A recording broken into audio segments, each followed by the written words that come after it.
Today my guest is Jes Borland. Jess, how are you doing? I'm doing great, David. Thanks for So- having me Thanks. today. It's a pleasure to meet you. I've heard your name many times before. Yes, I think this is the first time we've met in person is at that conference. This is my luck. What do you do, actually? All right, so my title is Senior SQL Server Engineer at a Microsoft partner consulting firm. So I do consulting on helping companies make their database servers faster and more reliable and upgraded to the latest version and just teaching people more about them. It's funny. I use SQL Server a lot. I have throughout my career, but I don't talk about it that much. Like this show, I very seldom talk about SQL Server. I don't know why that is. Yeah, and I've had a couple comments today from people at that conference, which is a developer-focused A real good one. conference. It's great. I love it here. And they say, for them, SQL Server is just there. It should just work. Yeah, which and is it what it should does do. just work, which is fantastic to hear.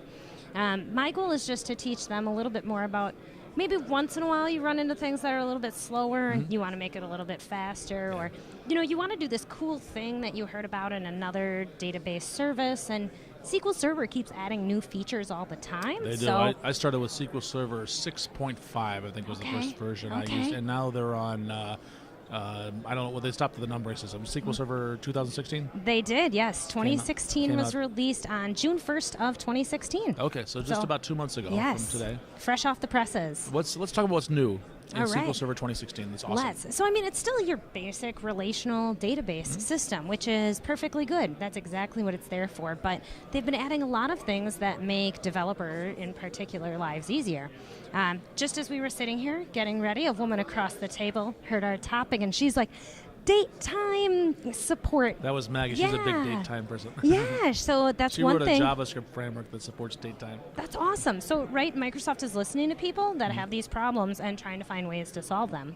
Okay. Tell me about the date time support in SQL Server Yeah, 2016 so that didn't exist before. Typically, what you've had is different data types that are like date time. Okay. And when you enter data into it, it's just based on whatever the server time is. Right. And then they tried to make it a little bit more expansive with date time too, which goes down to, I believe, the microsecond. And then they tried to give us a date so you could just get the date, and a time so you could just get the time. But they never solved that fundamental problem of what is the server time versus the time that someone in a client application is looking at it, or someone on the other side of the world is looking at it at Right. that same They left time. that up to the developers to do. Exactly. So they have implemented a data type in SQL Server that allows you to basically say my location is this, which is my UTC offset, and based on the time that it was entered into the system in UTC, display this to every person.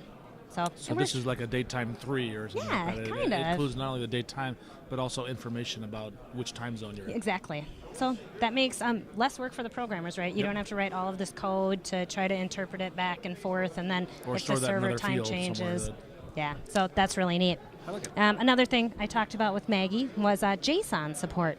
So JavaScript object notation, obviously that's become much more prevalent in the world, Okay. and Microsoft has added support for that. How so?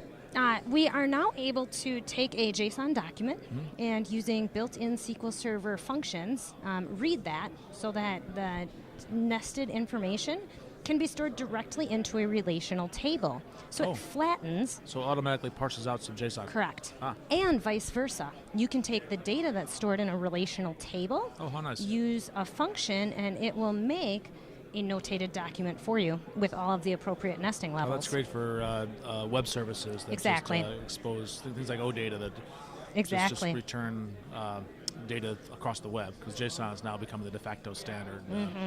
It's giving, again, it gives programmers more time to work on fun things and exciting things rather than trying to make things that should just work together. Exactly. Yeah. I have written that code, and then I've discovered libraries that'll actually do that code for me. But still, now I don't even need a library. You're saying I can Yeah. just do that if all I want to do is just grab data, push it onto the client as Yeah. JSON. Makes That's it a done lot for me. easier. Yeah. What else? All right. The next thing that I like talking about that is making SQL Server faster. Uh-huh. There's almost every developer that works with SQL Server is familiar at some point in time when an application gets too busy with things like deadlocks. You have two queries. Is it DevOps? A deadlock? Deadlocks, I'm sorry. Yeah, because SQL Server takes locks on its tables, and only one thing can be modifying data at a time. Right. And for most mid-use or low-level transactional systems, that's typically not a problem. But we're getting into this 24/7, 365, always connected world. Right. We have systems, especially with things like IoT, where we're gathering data from objects all over the world at an incredible rate. Right. We have to be able to process transactions faster. We've kind of hit a threshold with SQL Server's internal mechanisms, no matter how good your hardware is. Solid state can only go so fast still. You still have to read the data off of the solid state and into memory, and the CPU has to process it. So this has been a known limitation to get really cutting-edge systems to go faster. So a couple versions ago, Microsoft introduced a feature called In-Memory OLTP, which stands for In-Memory Online Transaction Processing, or also known as In-Memory Tables. Okay. And what they've done is instead of having the tables live on disk, they actually live in memory, which means there's no round trip to storage to get them. And instead of having basically a primary key, foreign key relationship on data, everything essentially, in a very simplified term, has a date, a timestamp on it. It's down to a very, very granular level. And when one transaction needs to read the data in, it reads it, or I'm sorry, when it needs to write it, it just writes it. And even if 10 transactions want to write data, they all come in at slightly different times. And then when any other transaction needs to read it, it just looks for the most recent. They've been able to achieve not simply 10% faster or 20% faster. Customers are seeing 10x, like 10 time improvements, so an order of 15 magnitude time faster. improvements. So that's really significant. That is. Now, it seems like there'll be a trade-off there in terms of latency, writing to the database, or maybe durability if something fails. And does it get flushed to disk? Are we risking by using this feature? By default, yes. By default, it's truly in memory. And if your server is lost for any reason, the transactions could be lost. There is the ability to turn durability on. And that probably slow things down a little bit. Exactly. The other real limitation of this in-memory feature is you're using more memory, and SQL Server loves memory. I remember that. As a longtime DBA, I can say that memory is SQL Server's favorite thing to eat for dinner. So yes, there are some trade-offs, but when you have a really highly transactional system that you need to just make better and perform better, it's Microsoft really thinking about how can we do this. So this is an option. It's available to you to see what is your priority. Is speed your priority? Is durability your priority? Is consistency your priority?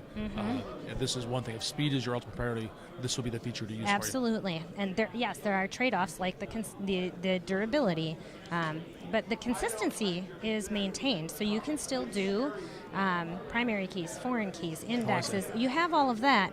That main trade-off is that durability. I see.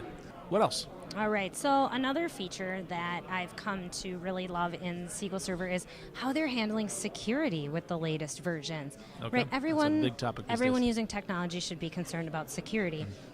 Most data breaches, or the ones we don't hear about, are the ones from internal to an organization, where people that shouldn't have access to a specific set of data get it or could get it. We're addressing that in new versions of SQL Server. Couple of ways they're doing it. There's a new feature called dynamic data masking that I think developers should be aware of. So what this does, the data gets marked as masked in the database, and then it doesn't matter if you are, so it's not encrypted, but it has basically X's in place of whatever characters would be. So it doesn't so matter if you have a credit card, it'll have the pattern of a credit card, but not the numbers of the credit card. Correct, a different character essentially in place of it. And so this prevents anyone that has access to the data, whether it's a DBA that has sysadmin rights and can just go into Management Studio, or another developer on in a test system, from being able to see data they shouldn't. I think this is also great for people that are writing applications that are going to be used in public and what isn't. I think about how many times I've been on an airplane and the person just a row ahead of me and off to the side is working on their laptop, Right. and you're seeing sensitive business data. Sure. And that's not the business user's fault. I mean, the business isn't protecting it. So data masking is a really great way to just protect sensitive data from prying eyes. Okay, so let me help me understand this. Is it actually stored as masked data, It or is is. it just when it's displayed that we see? It is stored and displayed with that mask on it. So does that mean that if I have, for example, a phone number, that I don't have access to the entire phone number, I can't use that somewhere? Correct. Unless you give someone, you have to actually assign specific people or specific logins, a It's very by user. specific permission. Yeah. see. So you can So- do it by user or by group So it of is users. actually storing the original number and a masked version of that number, and depending on what your rights are, Yeah. that's what you'll see. Yeah. Oh, interesting. Okay. So a little bit different take on it. Yeah. But it's been useful to some people, Yep. and I think it's great that it's being addressed. Yep. And then there's another big security feature that's come into play called Always Encrypted, and that solves the problem of there are applications that one business component or one group of developers owns, and they don't want anyone else outside of that business unit being able to see the data.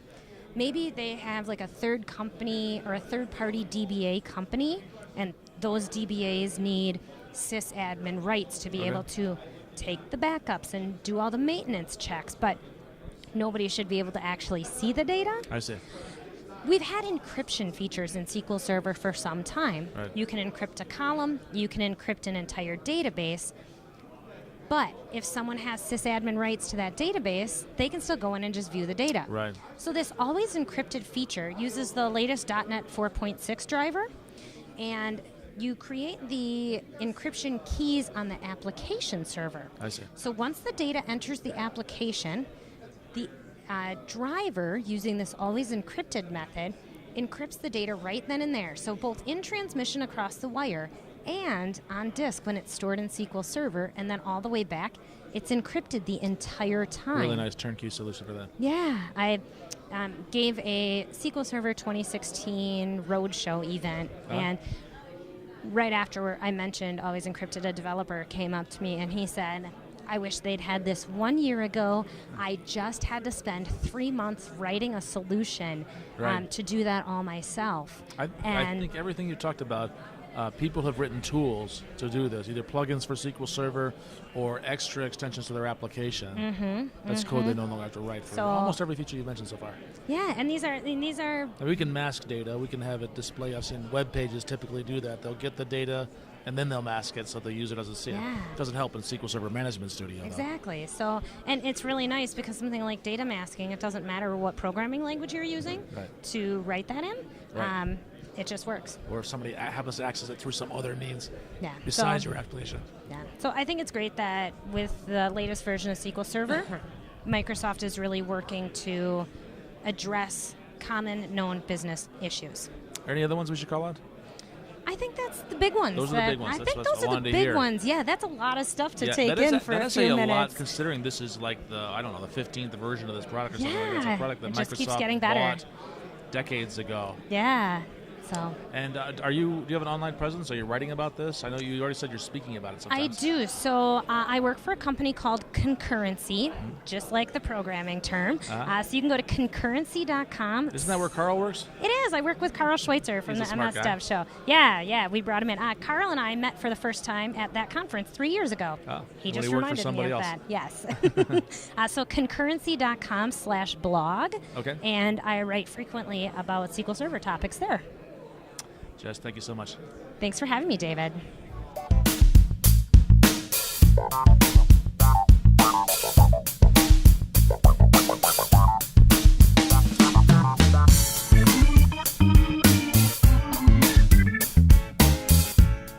So my other hobbies outside of SQL Server are primarily running and cycling. And I do these a lot with my group of friends. We call ourselves Active Mayhem. And when we go out frequently, someone will have an issue with like their Garmin watch or their Fitbit for tracking things. And I, of course, am always the technology expert who has to come to the rescue. So I have recalibrated Fitbits. I have saved Garmin watches. I have introduced them to tracking apps on their smartphones. That's my other job.